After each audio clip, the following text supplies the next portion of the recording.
Paris, 1887. The city is preparing for the 1889 World's Fair, and they need something spectacular to celebrate the 100th anniversary of the French Revolution. But when Gustave Eiffel proposed his iron lattice tower, Parisians absolutely hated it.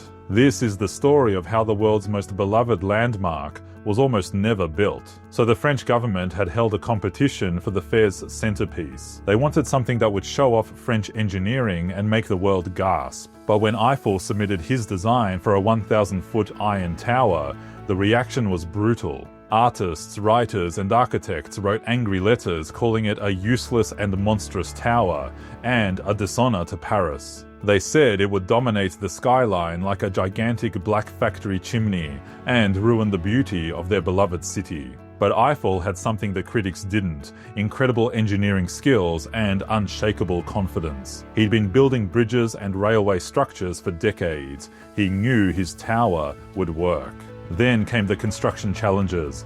Building a 1,000-foot tower with 1880s technology was insane. Every piece had to be precisely manufactured and fitted together like a giant metal puzzle. Workers were assembling it 800 feet above the ground with no safety equipment. But Eiffel was a perfectionist. He pre-drilled every hole, numbered every piece, and planned every rivet. The tower went up like clockwork, faster and safer than anyone expected. And then something amazing happened. As the tower rose above Paris, public opinion started shifting.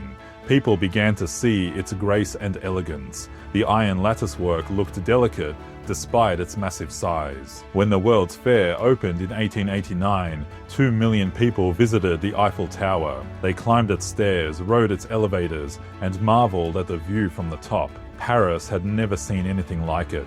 But here's the twist: the tower was only supposed to be temporary. The original plan was to tear it down after 20 years, but by then it had become an essential part of Paris's identity.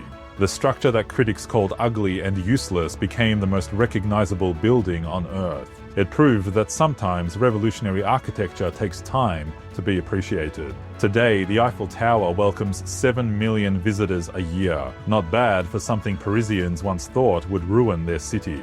Thanks for watching. I'm Michael. Follow me here at Hoodie History for more fascinating stories from the past.